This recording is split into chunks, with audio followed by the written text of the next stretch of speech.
little after dawn in the spring of 2012, a helicopter lifts off from the plain of Siem Reap and turns north toward a low green mountain called Phnom Kulen. Bolted to its landing skids is a box the size of a suitcase. Inside the box, a laser fires 1,000,000 pulses of light every few seconds, down through the canopy, into the gaps between the leaves, onto the forest floor that no human eye has seen clearly in 600 years. On the ground, the mountain looks like any other stretch of Cambodian jungle. Trees, vines, the occasional fallen temple block swallowed by roots. For more than a decade, an archaeologist named Damien Evans has walked this forest looking for a city he was certain must be here somewhere. And for more than a decade, the forest has refused to give it up. Then the data comes back, and on a screen, the trees are stripped away. What appears underneath is not a temple, it is not a ruin, it is a grid. Streets, embankments, reservoirs, the ghost of a planned city laid out across the mountaintop, precise to the cardinal directions, exactly where the inscriptions had promised it would be. It had been there the entire time. It had simply been impossible to see. What makes a city vanish so completely that the world forgets it was ever a city at all, and remembers only a single temple standing in the trees? To answer that, we have to go back more than 1,000 years, to a civilization that built the largest city on Earth before the modern age, engineered an entire landscape out of water, and then disappeared so quietly that for centuries the people who came after believed the gods themselves had built it.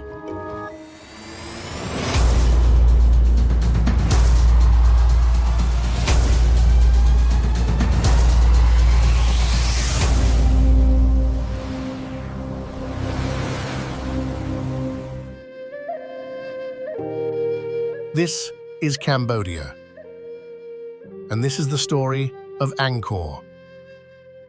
Not the temple the world thinks it knows, but the megacity beneath it.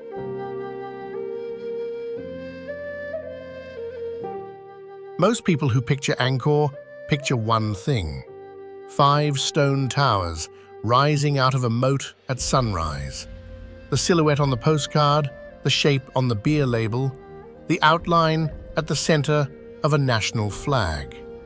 They picture Angkor Wat, a single temple, magnificent and alone, marooned in the jungle like a ship run aground. But Angkor Wat is not Angkor. Angkor Wat is one building inside Angkor, the way the cathedral is one building inside a city. And the city it belonged to was vast beyond anything its first European visitors were willing to believe.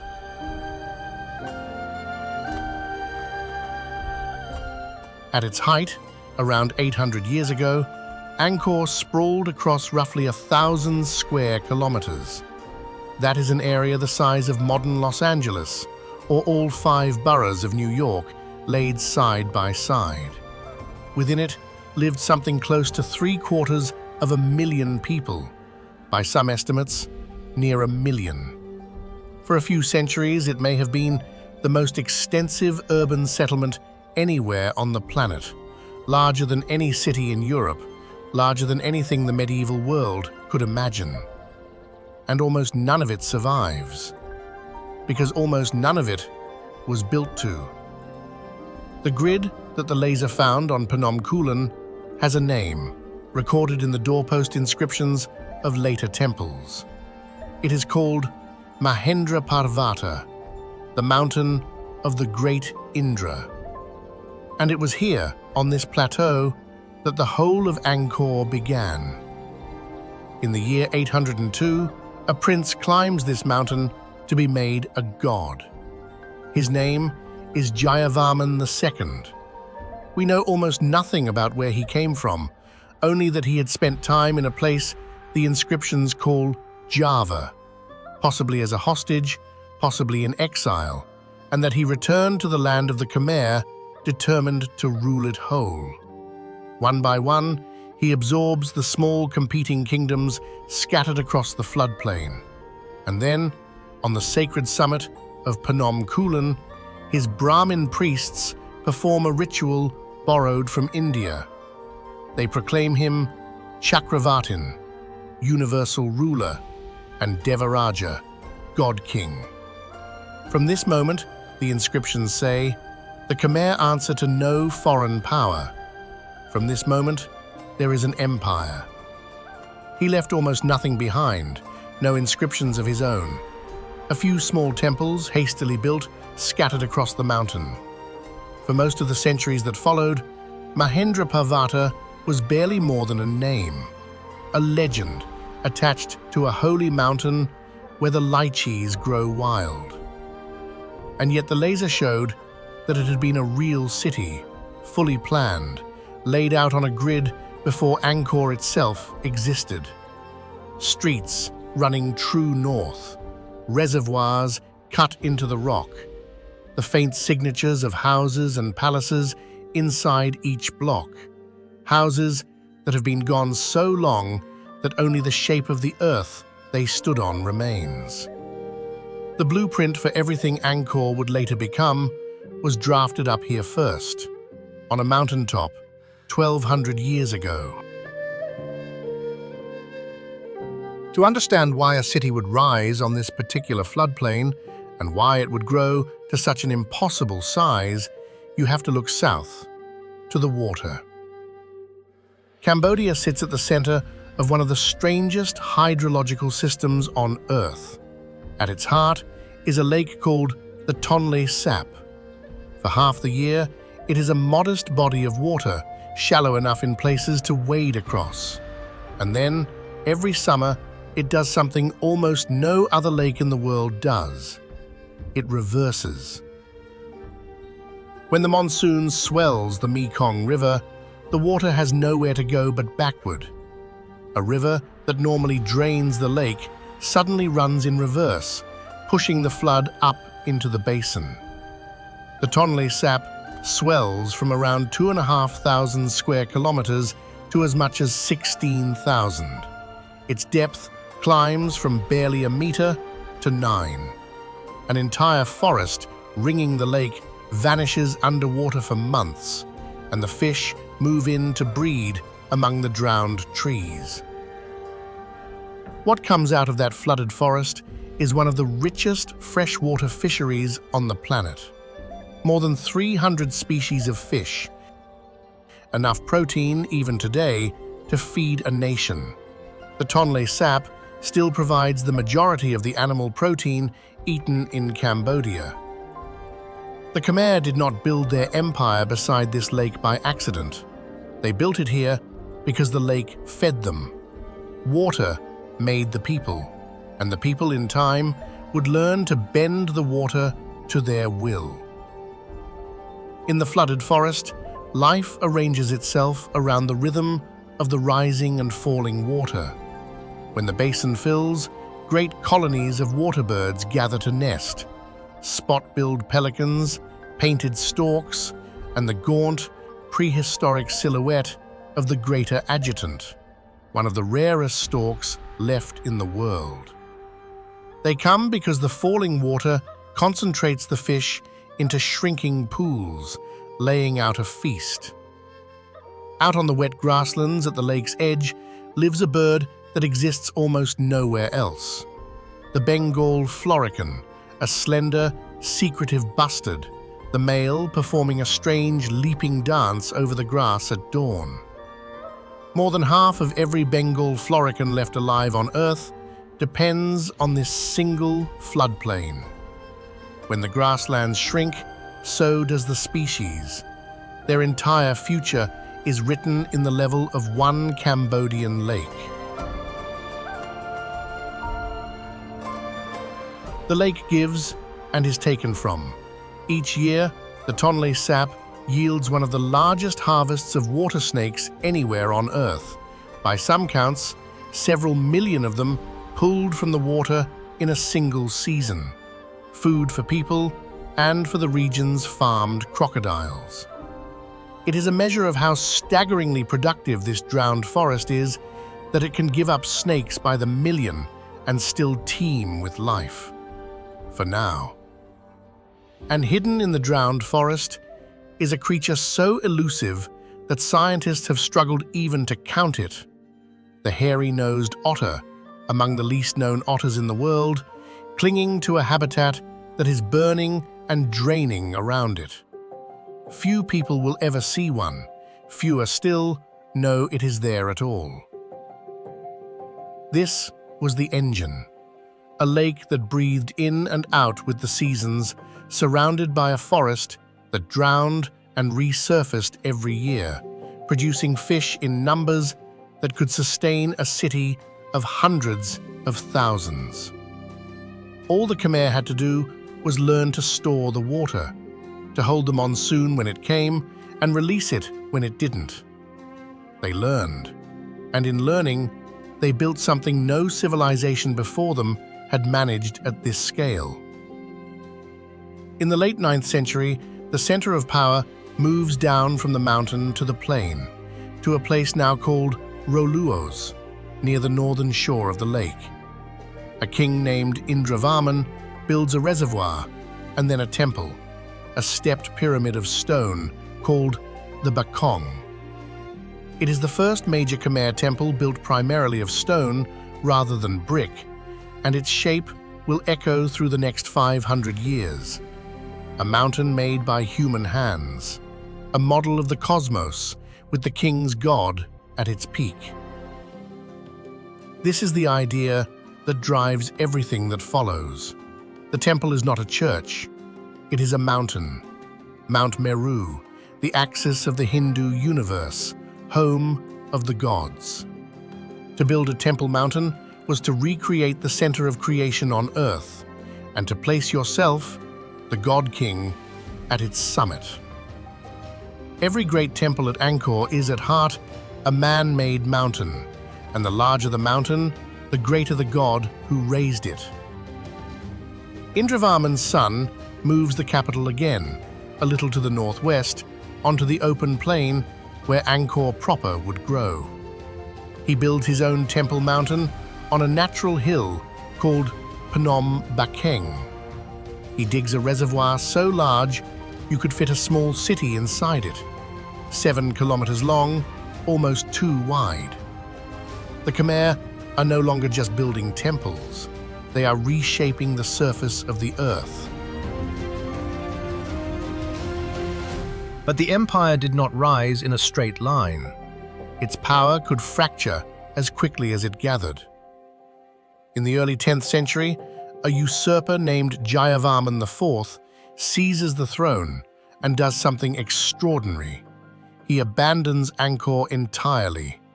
He moves the whole capital 60 miles to the northeast, to a place now called Koh Ker, and there, in barely 2 decades, he raises a temple mountain unlike anything else the Khmer ever built. A steep, 7-tiered pyramid called the Prasat Tom, climbing almost 40 meters straight out of the forest, more like something from the Maya world than from Cambodia. For a single generation, the center of the Khmer Empire stood here, on a dry and difficult plain, sustained by one enormous reservoir. And then, just as suddenly, the court moved back to Angkor, and Koh Ker was surrendered to the trees. It would take 1,000 years and an airborne laser before the full reach of that vanished capital was mapped again. In the 11th century, a king named Suryavarman I drives the empire westward, deep into what is now Thailand, and high on a cliff in the Dangrek Mountains, he begins a temple called Priya Vihir, a sanctuary strung out along a rock spine 800 meters above the plain, with a view that runs for 100 miles. Nearly 1,000 years later, that same temple would become the heart of a bitter border dispute between Cambodia and Thailand, soldiers exchanging fire across the ancient stones. The God Kings are long gone. The lines they drew across the map are still being argued over, with guns. And then, in the early 12th century, comes the temple that the whole world would one day mistake for the city itself. Its builder is a king named Suryavarman II. He comes to the throne young and violent, seizing it in a battle in which, the inscriptions say, he leapt onto the back of his rival's war elephant and killed him there. And he sets out to build the largest temple the Khmer Empire has ever raised, a temple mountain to the god Vishnu, surrounded by a moat so wide it reads, even now, like an inland sea. Angkor Wat is built to a scale that defeats easy description. The outer wall runs more than a kilometer on each side. The moat around it is 200 meters across. The central towers rise 65 meters into the air, shaped like the buds of a lotus, like the peaks of Mount Meru. To build it, the Khmer quarried something like 5 million tons of sandstone and floated it down canals from a mountain 40 kilometers away.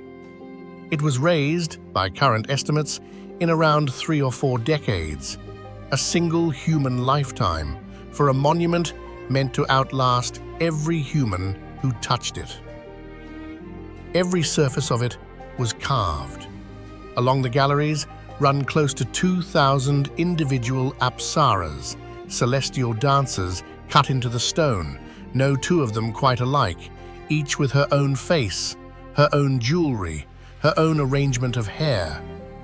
They are not decoration, they are a record of how the court of Angkor moved and dressed and danced, frozen mid-step 800 years ago. Hold that image, those stone dancers waiting on the walls. We will meet them again in a far darker century when they come closer to vanishing than the temple ever did. But here is the contradiction at the heart of the most famous temple on earth. Angkor Wat was not built to be visited. It was built to be a tomb. Suryavarman raised it as his own funerary temple, the place where his body would rest and where, in death, he would merge with Vishnu and become a god forever. Unlike almost every other temple at Angkor, it faces west, toward the setting sun, the direction of death. Its great bas-reliefs, running for hundreds of meters along the galleries, are read counterclockwise, the direction of Hindu funeral rites. The most magnificent building the Khmer ever made was, in its conception, a grave dressed as a mountain. Along one of those galleries runs a carving that captures the entire Khmer imagination in a single image. It is called the churning of the ocean of milk. Gods on one side, demons on the other, gripping the body of an enormous serpent and pulling it back and forth like a rope, using it to spin a mountain that stirs the cosmic ocean. And from that endless churning, the elixir of immortality is born. 90 meters of stone, carved with gods and demons, locked forever in the act of making the world. Suryavarman wanted what the gods in that carving wanted. He wanted to not die. He built a mountain of stone to make himself immortal, and in a way the carving could never have predicted, it worked, though not at all in the way he meant. Suryavarman's reign ends in disaster. Within decades of his death, the empire is invaded from the east by an old rival, the kingdom of Champa, in what is now central Vietnam. In 1177, a Cham fleet sails up the Mekong, crosses the Great Lake, and falls on Angkor by surprise. The city is sacked. The king is killed. The capital of the largest empire in Southeast Asia is, for a moment, a smoking ruin. And out of that ruin steps the most remarkable figure in Khmer history. His name is Jayavarman VII. He is already an old man when the catastrophe comes, past 50, perhaps closer to 60, a prince who had spent years in the shadows while usurpers held the throne. But after the Chams sacked the city, he raises an army, and over 4 years of war, he drives the invaders out and takes back Angkor. In 1181, past the age of 60, he is crowned king of a broken empire, and he spends the next 3 decades rebuilding it into something greater than it had ever been.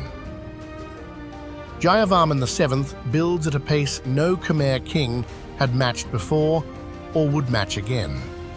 He builds hospitals, more than 100 of them scattered across the empire, with inscriptions recording the rice and medicine allotted to the sick.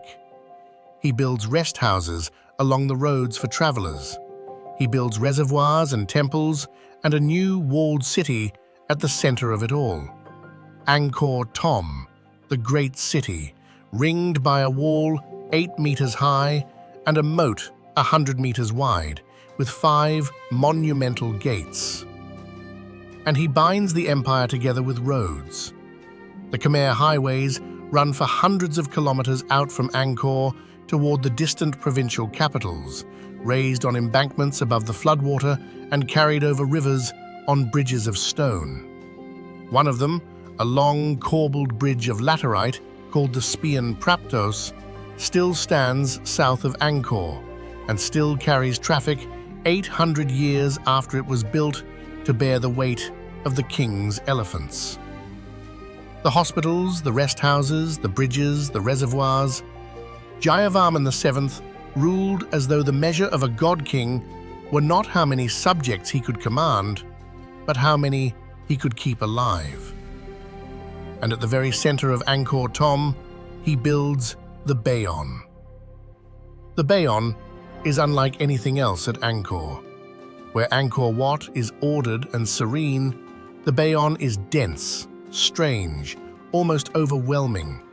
A mountain of stone crowded with towers, and on each tower, carved faces. More than 200 of them, 4 to a tower, gazing out in every direction. Vast, calm, half-smiling faces, eyes lowered, watching the city and the empire and the roads leading away in all directions. No one is entirely certain whose face it is.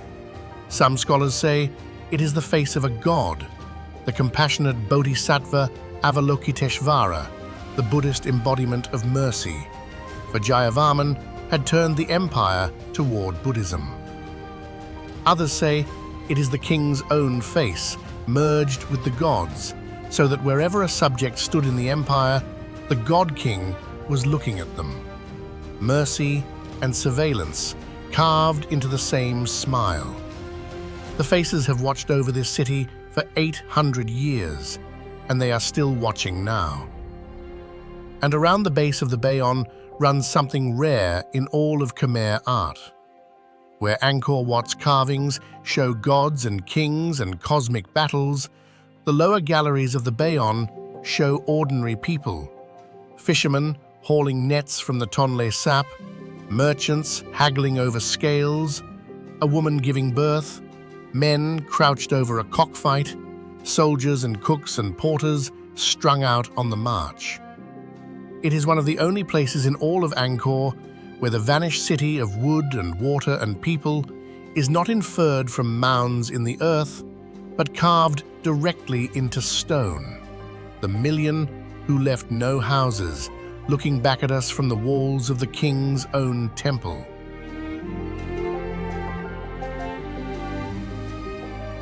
By the time Jayavarman VII dies, and he lives astonishingly into his 90s, Angkor stands at its absolute height. The city of Angkor Thom alone may have held close to 1 million people.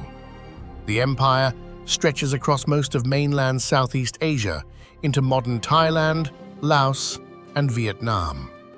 It is, by almost any measure, one of the largest and most sophisticated states on Earth. And it leaves us a problem. Because if Angkor was this enormous, 1 million people, 1,000 square kilometers, then where did they all live? Walk through Angkor today and you see temples, and between the temples, forest. Where are the houses? Where are the streets? Where is the city? The answer is that you are standing in it. You simply cannot see it. To grasp the scale of what is missing, it helps to leave Angkor Wat behind and go to a smaller temple, one the jungle never let go of. Northeast of Bantay Sray lie the carved miniature shrines that the French would later call the Jewel of Angkor. Bantay Sray is everything the great temples are not. It is tiny. You could walk its length in moments. It is built not of grey sandstone, but of a warm, rose-pink stone that seems to glow at dawn and dusk. And its carvings are so fine, so deep, so impossibly detailed that for a long time, scholars refused to believe they were the work of human hands at all. Every surface is alive. Gods, guardians, dancers, flowering vines cut so sharply they cast their own shadows. Its name means the citadel of the women, and tradition held that the carving was too delicate to have been done by men. We do not know if that is true. What we know is that this small temple, raised by a Brahmin advisor rather than a king, contains some of the finest stone carving anywhere in the ancient world, and that it teaches a quiet lesson the great temple mountains can make us forget. That greatness at Angkor was never only a matter of size. Sometimes, the most that human hands achieved here fit inside a single doorway, carved at the scale of a flower. But the lesson of Bantay Sray is also a warning, because Bantay Sray survived in such fine condition for one reason. It was built of stone, and almost nothing else at Angkor was. In the Khmer world, stone was reserved for the gods. Only a temple, the house of a deity, or the tomb of a god king was permitted to be built of something permanent. Everything else, including the royal palace itself, including the homes of nobles and priests, and the hundreds of thousands of ordinary people, was built of wood, thatch, and earth. And in the tropics, wood does not last. This is the quiet engine of Angkor's disappearance. The monsoon climate that fed the empire is merciless to anything organic. Termites consume the timber. Fungus and rot work through it in a few wet seasons. The forest grows back with astonishing speed. A wooden house abandoned here is gone, truly gone, returned to soil within a human lifetime. So when the people of Angkor finally left, the city did not fall into ruins slowly the way a city of stone might. The temples stayed. Everything human and living and ordinary simply dissolved, eaten by the same wet heat that had made the rice grow. You can watch the process at Ta Prohm. Ta Prohm is the temple the restorers chose to leave as they found it, half strangled by the jungle, with the colossal roots of silk cotton and strangler fig trees pouring over the walls like frozen waterfalls, prizing the stones apart, holding them together. It is the most photographed ruin at Angkor, and it has become a kind of symbol, the jungle reclaiming the works of man. But Ta Prohm is misleading in its way. The trees are devouring stone, slowly, over centuries. They are losing that war by inches. What you cannot see at Ta Prohm is how fast the forest devoured everything that was not stone. The houses, the markets, the wooden palaces, the entire living body of the city, and how completely. The temples resisted. The city did not. And so the world was left with the skeleton and mistook it for the whole animal. Deeper in the forest, east of the main temples, lies Beng Mialia, a temple built on roughly the scale of Angkor Wat and left almost entirely to the jungle. Its galleries have collapsed into great mounds of moss-covered block, trees stand in its courtyards, and there are no crowds. To walk it is to see Angkor the way the first outsiders saw it, not restored and swept and roped off, but half drowned in green, the forest still holding everything it took.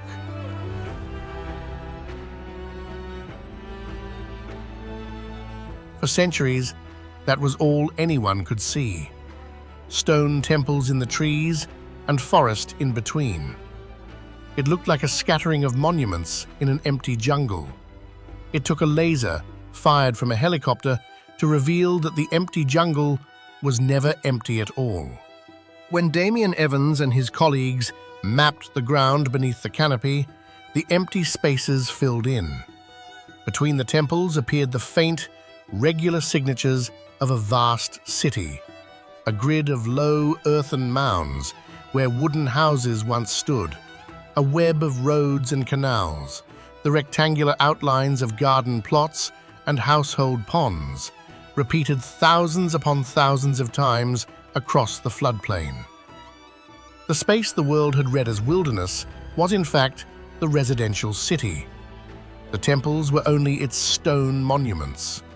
The people had lived all around them, in their hundreds of thousands, in houses that left no trace but the shape of the earth.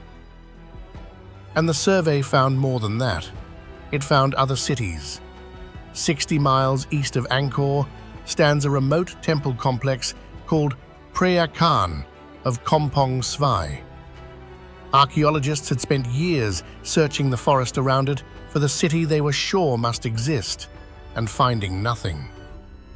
Then the laser passed over it, and the city appeared on the screen, instantly, complete, a settlement that may have rivaled Cambodia's modern capital in size, that had been, in Evans's own words, hiding in plain sight. An entire metropolis, lost in the trees, a day's walk from a temple that thousands of people pass every year without ever suspecting what surrounds it. This was the true shape of the Khmer Empire. Not a few temples in the wild, but a connected landscape of cities, linked by roads and canals, threaded across hundreds of kilometers of forest. Almost all of it built of materials the jungle had long since eaten. Almost all of it invisible until the moment a beam of light revealed the bones beneath the green. So we return to the question. 1 million people, 1,000 square kilometers, the largest city of its age. How does something like that end? To answer it, you have to understand what Angkor truly was. Not a city of stone, but a city of water. Beneath the temples lay an engineering achievement that may have been more remarkable than the temples themselves. The Khmer had transformed the entire floodplain into a single vast machine for managing water. They dug enormous reservoirs, the barrays, rectangular artificial lakes, the largest of them 8 kilometers long, holding tens of millions of cubic meters of water. They cut a network of canals and channels and embankments across the whole landscape, capturing the monsoon as it poured off the mountains, storing it, and feeding it out across the rice fields through the long, dry season. This is how a city of 1 million people fed itself in a climate of violent extremes, half the year drowning, half the year parched. The water system smoothed the difference. It held back the flood and rationed out the drought. With it, the Khmer could grow rice not once a year, but in places 2 or even 3 times. The berets were not only practical, they were sacred, mirrors of the cosmic ocean, with temples rising on islands at their centers. Water was the empire's wealth, its religion, and its life, all at once. At the center of the West Beret, that 8-kilometer reservoir, the Khmer built a small temple on an artificial island, the West Mebon, so that the sacred water cradled a shrine at its heart. To the north, they raised Niak Pian, a tiny temple set in a square pool ringed by 4 smaller pools, fed through carved stone spouts shaped like the heads of a horse, a lion, an elephant, and a man. A place where pilgrims came to be healed, a model of a mythical Himalayan lake reproduced in the middle of a Cambodian floodplain. Even the engineering was an act of devotion. The reservoirs watered the rice and mirrored the heavens at the same time, and the Khmer saw no division between the two. We have one outside account of what this city was like while it still lived. In 1296, a Chinese diplomat named Zhou Daguan arrived at Angkor and stayed for nearly a year, and he wrote it all down. The only eyewitness description of Angkor at its height that survives. He described golden towers and crowded markets, royal processions with hundreds of parasols and elephants draped in gold, women trading along the canals. He noted that it was the women who ran the marketplaces, that the king came out only rarely and always wrapped in gold, that the kingdom kept slaves, fought wars, and settled disputes by ordeal. He wrote of a society of rigid hierarchy and astonishing wealth, of a court so far removed from ordinary life that the king's golden tower seemed to belong to another world entirely. He described a living, breathing metropolis.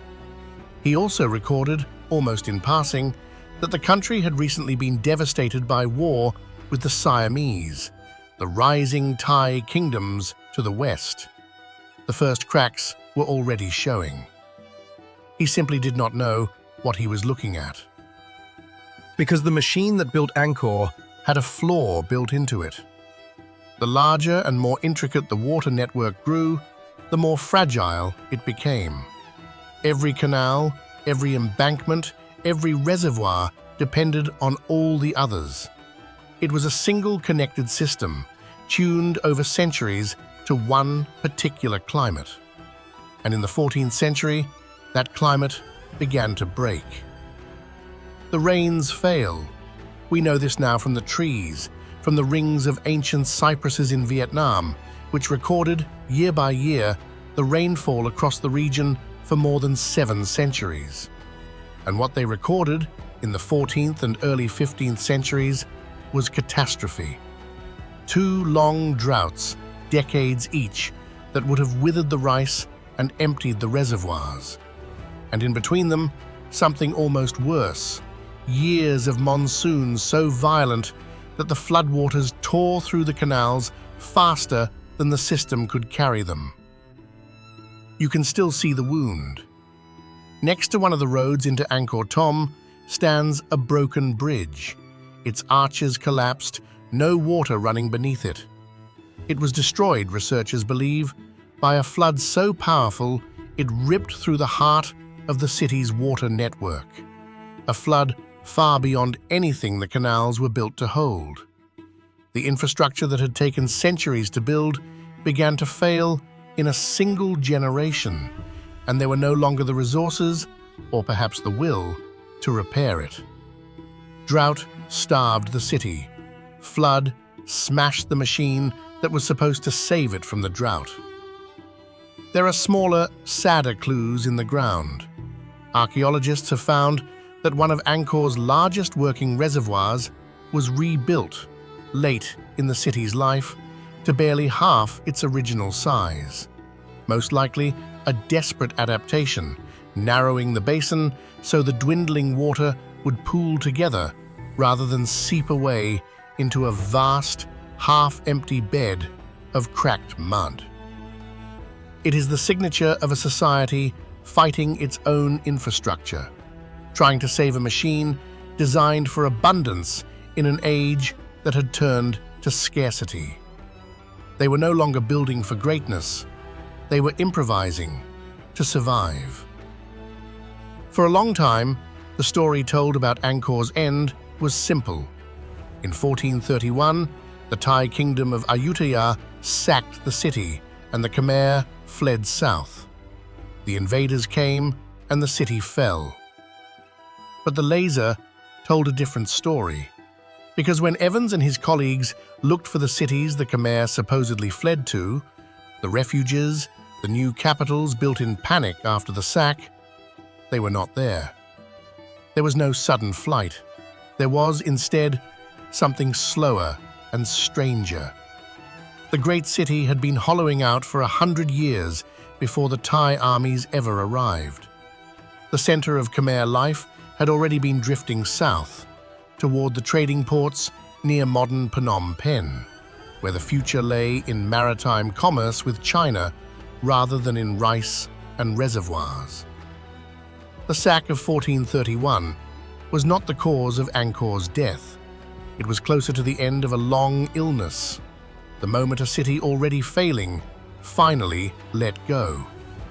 The droughts had broken the harvests. The floods had broken the machine. The trade had moved south. The Buddhist faith that swept the region had quietly dissolved the old logic of the God King and his cosmic mountain. And piece by piece, the people drifted away from the largest city in the world, leaving the temples to the monks and the houses to the termites and the canals to the silt. And so, we have the answer to the question we began with. A city does not need to burn to disappear. Angkor was a city of wood and water and people, raised around monuments of stone. When the people left, the water went still, the wood returned to soil, and the forest closed over the streets within a lifetime. All that remained standing were the houses of the gods. The world found those houses centuries later, assumed they were all there had ever been, and gave the whole vanished city the name of a single temple. The megacity did not fall. It dissolved, and the laser, 600 years later, was the first thing able to see what the jungle had hidden in plain sight. There is a word that gets attached to Angkor again and again: the lost city, the lost civilization. Henri Mouhot, the French naturalist who described Angkor Wat to a captivated Western audience in 1860, helped fix that idea in the imagination. The explorer hacking through the jungle to stumble on a forgotten wonder, grander than anything Greece or Rome had left behind. What followed Mouhot was a century of patient work. French scholars cleared the forest from the temples, drained the water that was rotting the foundations, and began, stone by numbered stone, to take fallen galleries apart and rebuild them, a painstaking method of reconstruction that would occupy them for decades. Others, like the great epigrapher George Coides, spent their lives bent over the inscriptions carved into the temple doorposts, deciphering an ancient script to recover the names and dates and deeds of kings the world had let slip into legend. Almost everything we know of Jayavarman and Suryavarman, of the consecration on the mountain, of the wars with Champa, we know because someone learned to read stone. The empire left no histories of its own. It left its records carved into the houses of its gods and waited, patiently, for someone to learn the language. But Angkor was never lost. Not really. Not to the people who mattered most. When Mouhot arrived, monks were living at Angkor Wat, they had never stopped. The temple had quietly become a Buddhist monastery centuries before, and pilgrims had come to it without interruption the whole time. Local Khmer knew exactly where it was and what it was. A Portuguese friar had written about it in the 1500s. The only people for whom Angkor was ever lost were the people on the other side of the world, who could not have found it and did not know it was there. To call Angkor a lost city is to say more about the finder than the found. It was hiding in plain sight from outsiders and standing in plain view of the people who had lived beside it the entire time. Those people are still here, and the lake that made the empire is still breathing. Every year, the Tonle Sap still reverses. When the monsoon comes, the river still runs backward, the lake still swells across the floodplain, the flooded forest still drowns, and the fish still pour in to breed.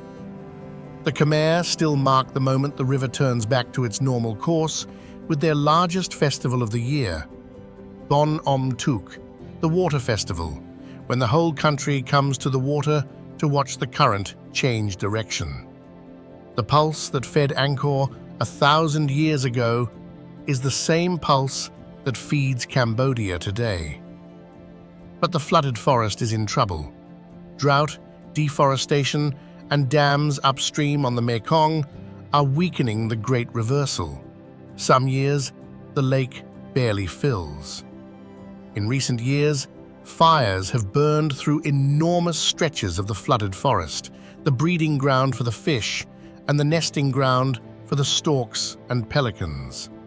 The hairy-nosed otter, the Bengal florican, the threatened langurs of the lakeshore. All of them depend on a system that the modern world is, slowly, beginning to switch off. The same vulnerability that ended Angkor, a civilization wholly dependent on the behavior of water, has not gone away. It has simply moved into the present. And the deepest wound that Cambodia carries is far more recent than Angkor and far darker. In April 1975, a movement called the Khmer Rouge marches into Phnom Penh and seizes the country. Within days, they empty the cities at gunpoint, driving the entire urban population into the countryside to labor in the rice fields. They abolish money, schools, religion, private property. They target anyone they suspect of education or foreign contact. Teachers, doctors, monks, anyone who wears glasses, anyone who speaks another language. Over the next 3 years and 8 months, through execution, starvation, forced labor, and disease, somewhere close to 2 million Cambodians die, a quarter of the entire population. In a former school in Phnom Penh called Tuol Sleng, thousands of men, women, and children were imprisoned, tortured, and sent to their deaths. The regime kept meticulous photographs of the people it murdered. The building stands today as a museum, the faces still on the walls. The Khmer Rouge dreamed of a return to the glory of Angkor. They imagined a great agrarian society fed by a vast network of canals dug by the labor of the masses, a deliberate echo of the god kings and their waterworks.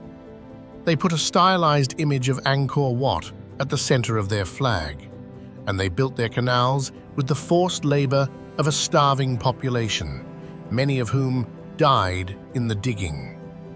The same monument, the same dream of mastering the water, and the precise opposite of the mercy carved into the face of the Bayon. Among the dead were the keepers of Khmer culture itself. The classical dancers of the royal court, the living descendants of the Apsaras carved into the walls of Angkor Wat, were hunted almost to extinction.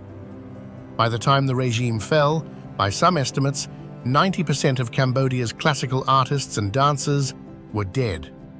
An art form refined over 1,000 years since the days of the empire came within a handful of survivors of vanishing entirely.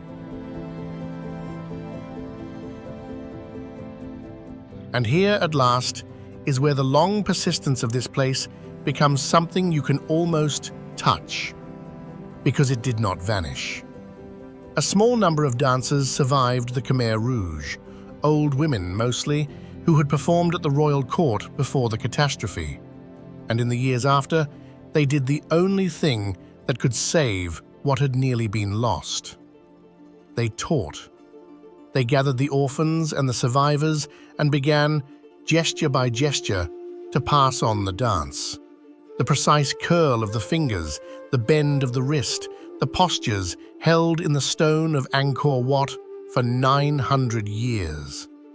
Today, young Cambodian dancers perform those same movements again, the apsaras stepping down off the temple walls and back into the living world. When Cambodia rebuilt itself, when the monarchy was restored and a new flag was raised in 1993, the country reached back, past the genocide, past the colonial centuries, past the long silence, and put Angkor Wat at the center of its flag once more. It is one of only a handful of national flags on Earth to bear the image of a real building. Cambodia chose the temple that a dying god-king built to make himself immortal. Suryavarman never became Vishnu. The empire he ruled dissolved into the forest, but the mountain of stone he raised to escape death has outlived him by 9 centuries, and it has become something he could never have imagined. Not a tomb for one king, but the face of an entire nation. The thing every Cambodian child draws, the silhouette saluted at every ceremony, the shape that means home. He wanted to not die. In the only way that was ever available to anyone, he got his wish. The monks never left. Through the rise of the empire and its slow dissolving, through Muho and the French and the long restoration, through the bombs of one war and the horror of the genocide, there has almost always been someone at Angkor Wat lighting incense at the foot of the towers. The offerings placed there today are placed in the same spaces where offerings were placed 800 years ago. The city of 1 million people came and went. The lake still reverses. The dancers came back, and the incense still burns.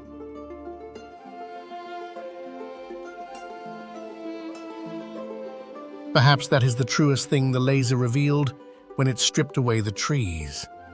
Not that Angkor was lost, but how much of it was only ever sleeping beneath the surface. A whole vanished city, waiting, all along, for something to come along that could finally see it. The temples were never the city. They were the part that was built to be remembered.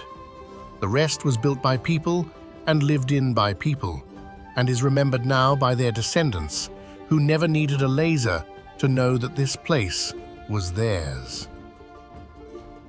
Angkor was the greatest city of its age, and it dissolved back into the earth that made it. But the people who built it are still here, beside the same lake, beneath the same towers, dancing the same dance their ancestors carved into stone. Some things in the end are harder to erase than a city. Thank you for spending this time with us at Angkor. If you would like to keep wandering the world's edges and the stories beneath them, consider subscribing. And until the next journey, take a breath and stay a while.